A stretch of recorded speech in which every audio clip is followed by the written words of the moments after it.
Hey, welcome to GFQ, where everything I fix is gluten-free. My name is Travis, and tonight I'm making bacon wrap, popper stuffed chicken over BBQ Slaw. Now I know that's a mouthful, and I've got a table full of ingredients here. Did some prep work last night. I made my slaw. I took half of a red cabbage and half of a green cabbage, chopped it up. I took 5 medium-sized carrots chopped up, and then I added a jar of this Hampton Acres hot Chow and half a bottle of Hampton Acres Carolina vinegar barbecue sauce. I mix that all together, put it in the refrigerator overnight, and let those juices kind of combine, and this stuff right here is ready to go. It's ready to serve. I took some chicken breasts. I got 5 chicken breasts. I marinated again overnight. I used Sweet Baby Ray's buffalo wing sauce and Ken's Zesty Italian, half and half a bottle, half a bottle. And again, that's been marinating overnight. I'm going to be using Jimmy Dean hickory smoked bacon. That's going to hold my poppers in there. I'm going to take these poppers, we'll do a traditional jalapeno popper, but I'm using Philadelphia plant-based, dairy-free, gluten-free cream cheese, and I'm using cabot cheddar. I'm going to mix those up just like a traditional popper, but I'm going to take I'm going to stuff these chickens. In there is going to be the popper. And I'm going to use these red chili peppers as kind of just as a little snack there on the grill. So I'm going to plate those when I get finished. So I'm going to get these all prepped and ready and get everything in, and then we'll be back. All right, we're back. I've taken my chicken breast out of the marinade and I patted it dry. I cut that pocket in there and I coated both sides in Duke's mayo. I like to do that for my chicken and my turkey. Even though I'm not going to be seasoning these, I use it as a binder, but I also use it for the flavor and the cooking oils that's in there. It does a really great job. So I'm going to take these poppers. I'm actually going to fold it back over. Once I got my chicken prepped, I put it back in the fridge and I put the poppers on the stovetop, the peppers back on the stovetop, just to wilt the outside a little bit, soften it up before I gutted it and de-seeded. I got the membranes and all out. Then I made my mixture. I used cabbage, half a bag, which is about 1 cup of cabbage cheddar, and I used about half the container of the Philadelphia cream cheese. I think it was about 4 ounces. Put it in the microwave for about 15 seconds, soften that cream cheese up a little bit, and then I added a teaspoon of lactate sour cream just to cream it up a little bit, and it turned out really great. And of course, I got my red chili peppers here. I'm going to wrap those in bacon also and have those as a little snack later. So I'm going to put these back together just like they were, with the cream cheese filling in there. And I'm going to stuff it right in that pocket there, just like so, and then I'm going to wrap it in bacon. So it's going to look something similar to this. So I'm just going to take it and wrap it up nice and tight.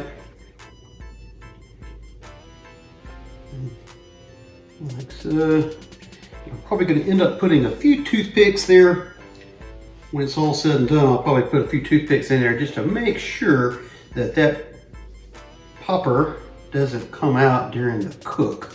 So it's going to take a couple slices here. I got 2 packages. I think I've got plenty of bacon to get the job done. So we'll get these wrapped up and then I'll show you what we got when we get finished wrapping.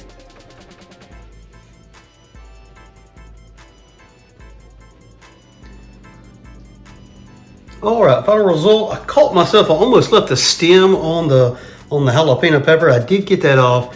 Caught myself midway through, so luckily that would have been a real nice surprise there if you'd have bit into that stem. But I did get those removed, got those stuffed, and I got everything wrapped up. I haven't added any toothpicks yet. I may do that when I put it on my grill. I'm going to be using the Gateway drum tonight. I'm going to be smoking these around, or cooking these around 325-ish.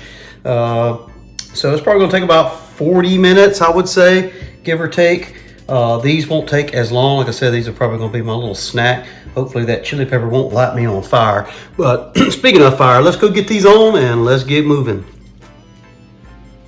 The drum is sitting about 300. I'm going to go ahead and take our chicken and set them right on there. This drum tends to get a lot hotter dead center, so I'm not going to put them dead center. I'm going to put them off to the side here. Just best I can. Just like that. Then we're gonna get our little peppers on. We'll get these little guys on there too. Tuck them around there. Don't take them very long.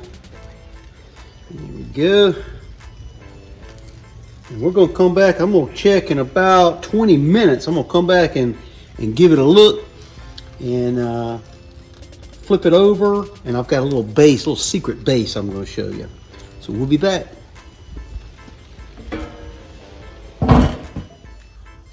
All right, I'm at 30 minutes. My grill temp dropped just a little bit. It got down to about 300. It's pretty windy tonight, so not a big deal.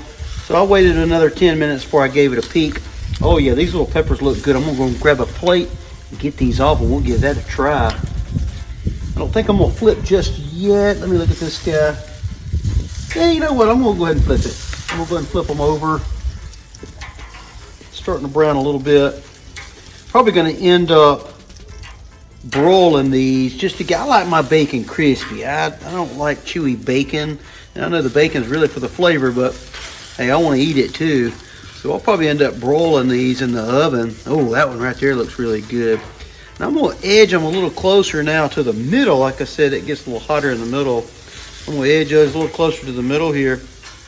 And I'm going to go get me a plate. And I'm going to get these little peppers off. I'm going to give one of these a try. They're looking delicious. We'll be right back. I'm at the 40-minute mark. I'll take a little peek. Oh man, yeah.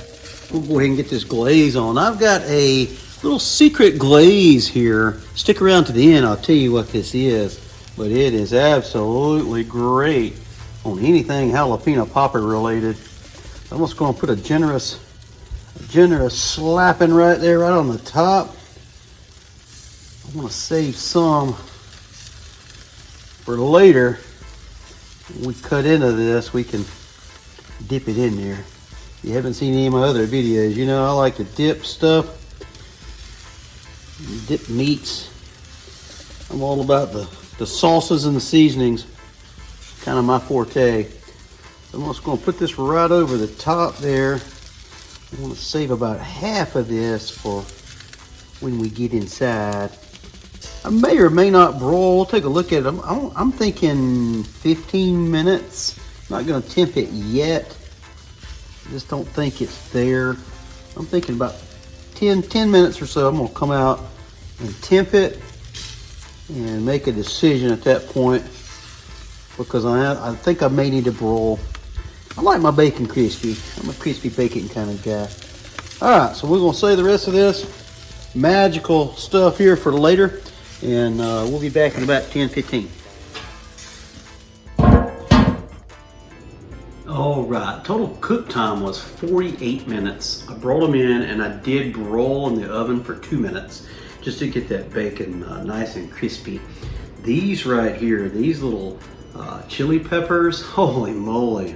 I will definitely do that again. I kind of like it better than the jalapeno peppers myself, but only 3 made it to the end. I ended up eating all of these as I was doing my cook, but they were absolutely superb.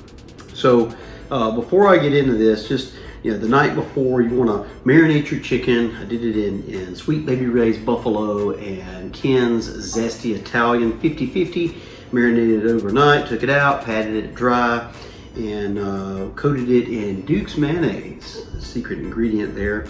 And then we cut a slit in there. We put a jalapeno pepper that was covered in, or I used on the stovetop to soften it up, and just to so it's not a hard crunch when you bite into it. And then we took some Philadelphia cream cheese, gluten-free, lactose-free, and some cabot cheddar, and 1 teaspoon of that lactate sour cream, just to kind of cream it up a little more. And we cut a slit in our chicken breast. We stuffed it in there, wrapped it in some bacon, and man, I told you there was a secret glaze. I found something that brought back a lot of memories over the last couple days while I was trying to get this recipe together and figure out that final glaze. Over 20 years ago, a good friend of mine, we went to Arby's and I ordered some poppers, some jalapeno poppers, and I asked for the Bronco berry sauce. And if you've never had their Bronco berry sauce, I don't even know if they still have it or not, because I can't eat there any longer, but if you've never had their Bronco berry sauce, it is phenomenal on jalapeno poppers.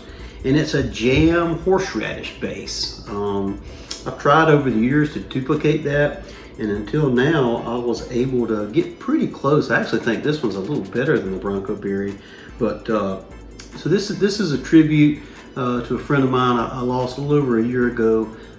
Miss him dearly, and this is kind of a tribute to him.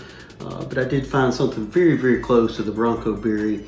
It's the Hampton Acres raspberry jalapeno jam and some horseradish, and I did a 5-to-1 for that, and that's my secret glaze. This is a tribute to my friend Jody. Miss him dearly, and but let's give it a try. On a happier note here, let's give it a whirl and see what we get.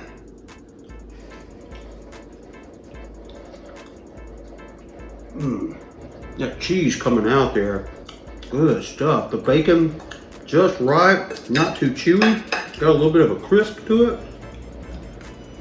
And that barbecue slaw, man, I've never been a slaw guy, but putting that Hampton Acres, I use 3 of their products in this.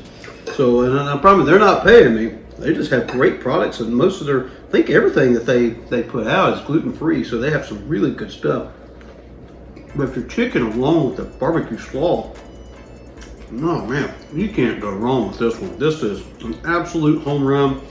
It really was a 2-day process. It was a lot of work, a lot of prep, but man, definitely worth it. This is absolutely gourmet to the T.